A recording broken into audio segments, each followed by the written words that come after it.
and welcome back to Labrastories. Today, we are learning about Mamie Phipps Clark, a psychologist and civil rights activist. A psychologist is a person who studies the human brain and how we think, feel, and behave. A civil rights activist is a person who fights for human rights and equality. Mamie did both of these and helped generations of people. As a Black woman, Mamie focused on segregation, and lots of her civil rights work existed in this area.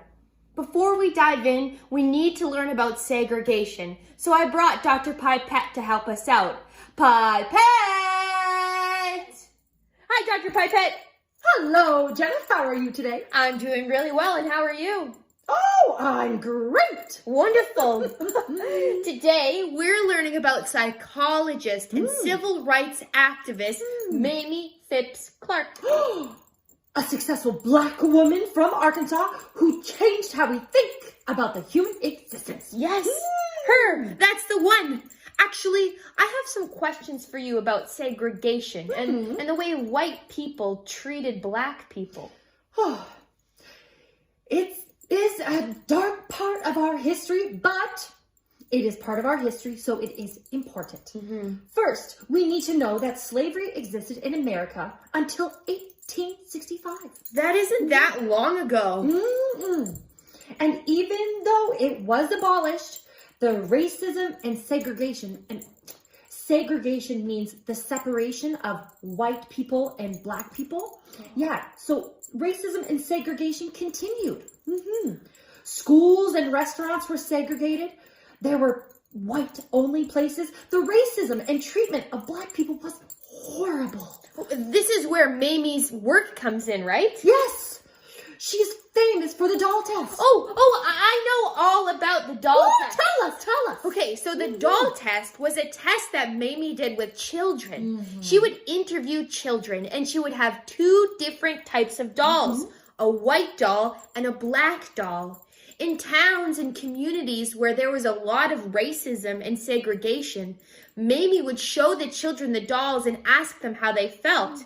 In these towns with racism, children tended to feel negatively and bad towards the Black doll and more positively towards the white doll. And if the children were Black themselves, they tended to feel embarrassed about who they were and bad.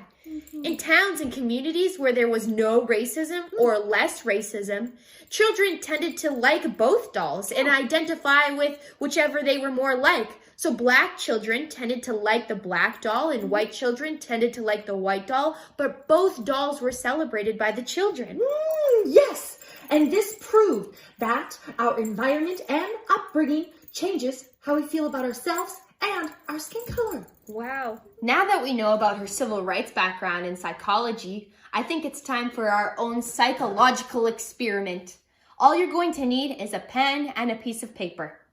Got it? Okay. What's going to happen is I'm going to hold up a colored piece of paper and you just write down how it makes you feel in one word. We're working in emotions here. So think happy, sad, angry, embarrassed, fearful, scared, hungry, hot, cold, any of those descriptive words we can use. Ready? I'm not going to say anything, and I'm not going to play any music so we don't feel influenced by how we feel. There's no right or wrong answers. Just write what you think. Ready? Color number 1, blue. Write down your answer. Color number 2, orange. Color number 3, black. Color number 4, red. Color number 5, yellow. Color number 6, pink. Color number 7, brown. Color number 8, green.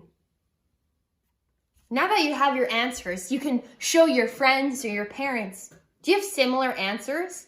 Did blue make you feel sad? Did red make you feel angry or hot? Did yellow make you feel happy?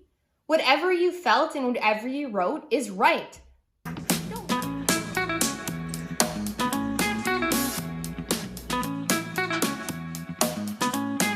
Blue, yellow, green, red. Blue, yellow, green, red. Name an emotion that's in your head. Name an emotion that's in your head. You got a feeling?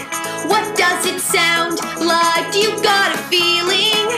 What does it look like? Blue. Are you sad? Are you cold?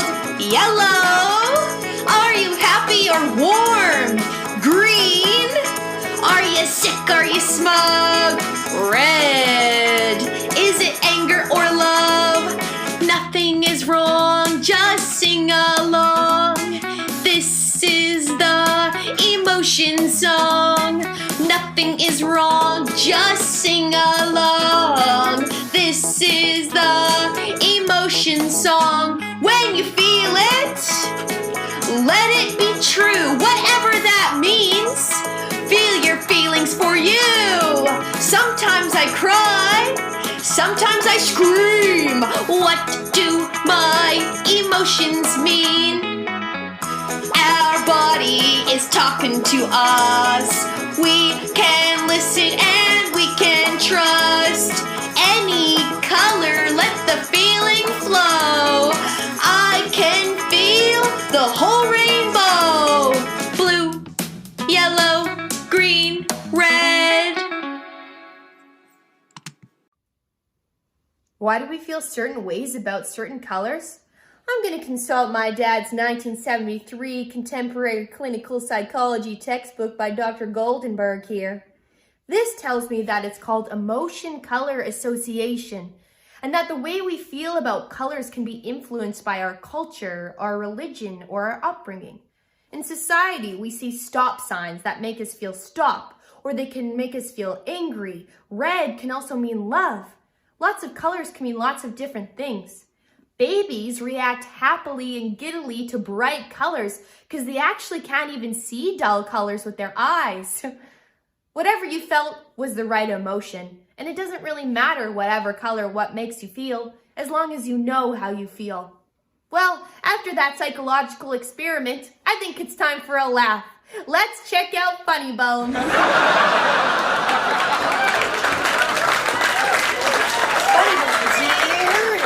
Some psychology jokes. Why did Waldo go to therapy? To find himself.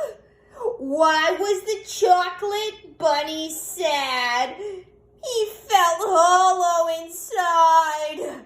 A friend told me I was delusional. I almost fell off my unicorn. I wanted to read a book about phobias, but I was too afraid. Why did the woman play hide and seek alone? She wanted to find herself.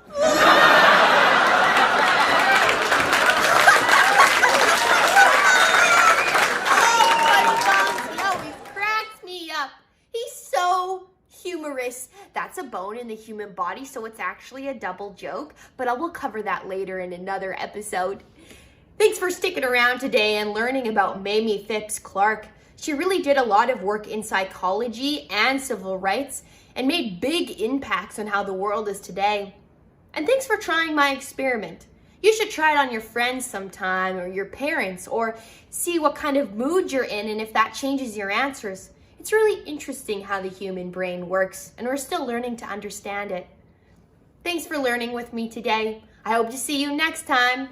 Bye-bye!